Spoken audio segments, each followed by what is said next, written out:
시민프레스 뉴스를 시작하겠습니다.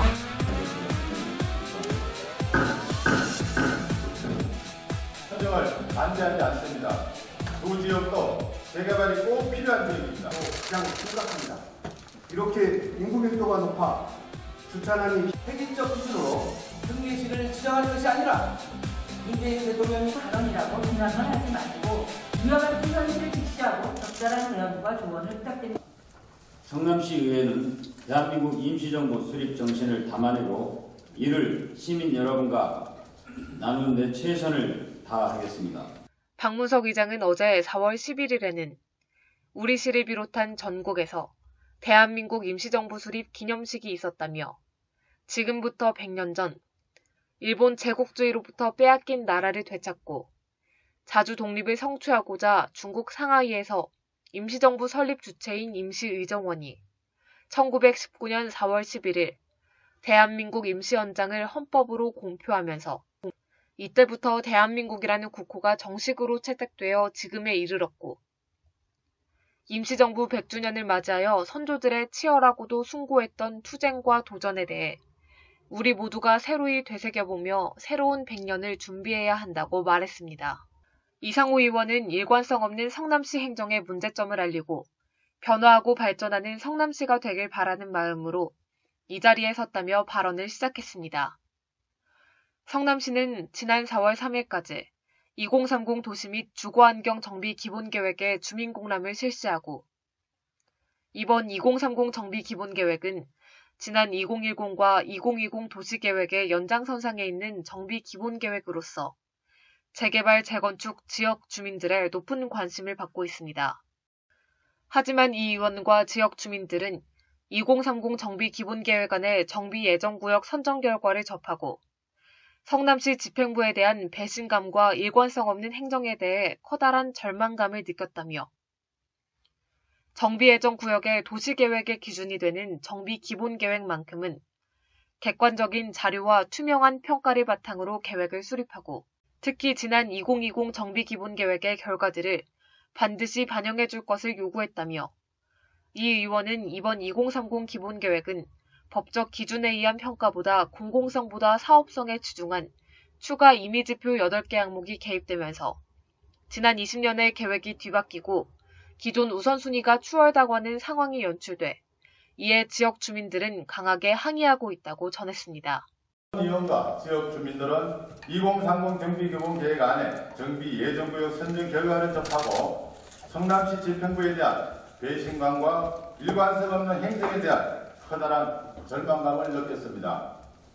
지금까지 본 의원은 집행부를 비롯한 관계 공무원들에게 정비 예정구역의 우선순위 선정 방법에 대한 문제점들을 수차례 지적하며 도시계획의 기준이 되는 정비기본계획만큼은 객관적인 자료와 투명한 평가를 바탕으로 계획을 수립하고 특히 지난 2020 정비기본계획의 결과들을 반드시 반영해야 한다고 요구해 왔습니다. 고병웅 의원은 은행 사회종합복지관과 고등동 행정복지센터는 1층만 설계되지만 은행 사회종합복지관은 지하는 1층이고 지상은 6층으로 연 건평 470.743 평방미터뿐만 아니라 2019년 공유재산관리계획 제2차 변경안을 보면 수정 청소년 수령관은 2000 평방미터, 택시 쉼터 건립은 1190 평방미터의 지하 0층이라고 말했습니다.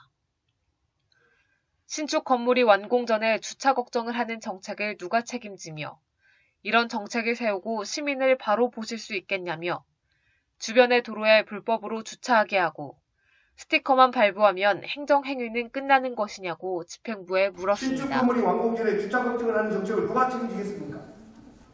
이런 정책을 세우고 시민을 바로 보실 수 있습니까? 앞으로 주민들의 주차는 어떻게 처리할 생각입니까?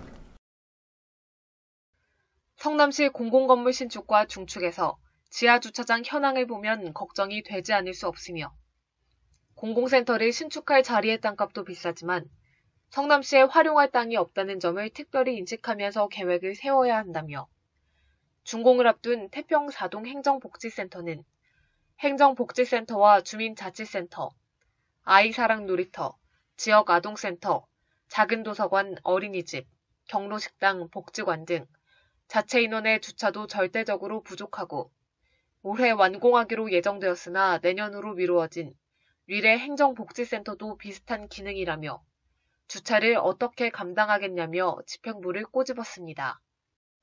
특례시는 광역 10급 이상의 행정과 재정을 포함한 자치 권한을 확대하고 일반시와 차별화된 법적 지위를 부여하는 지방자치단체의 새로운 유형.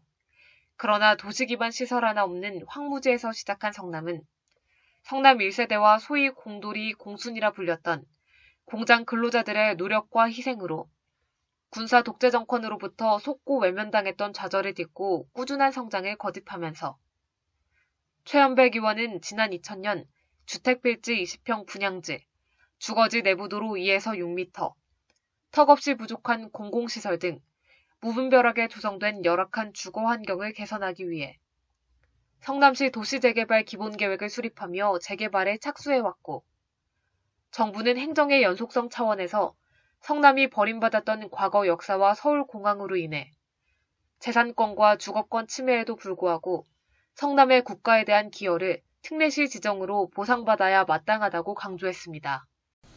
따라서 정부는 행정의 연속성 차원에서 성남이 군사정권으로부터 속고 버림받았던 과거 역사와 성남공항으로 인한 재산권과 주거권 침해에도 불구하고 성남의 국가에 대한 기여를 특례시 지정으로 보상해야 마땅합니다.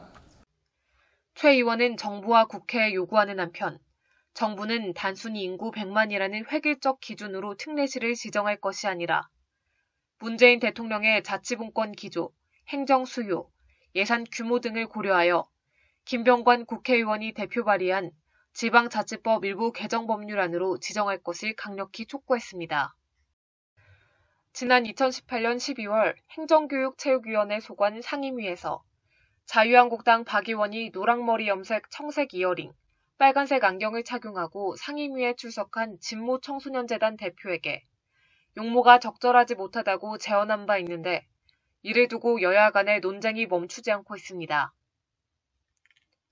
박 의원은 여성시의원으로서 무거운 책임을 통감하며 이로 인해 재단 대표의 존중의 가치를 절하하는 발언으로 비쳤다면 다시 한번 유감을 표한다며 자유한국당 대변인 박은미 의원은 박 의원의 발언 중에 다소 적절치 않은 워딩이 있었다 해도 이는 공공기관의 대표이자 17만 성남시 청소년들의 롤모델로서 용모 단정한 모범적 모습을 보여주길 바라는 진심 어린 제언이었다고 생각한다며 야탐역 광장에서 박 의원을 비난하고 공개 사과하라고 규탄하는 등 15명의 민주당 의원들의 3월 7, 8일자 선동적인 보도자료 배포가 불러온 일부 집단행동이 사태를 키웠다고 비판했습니다.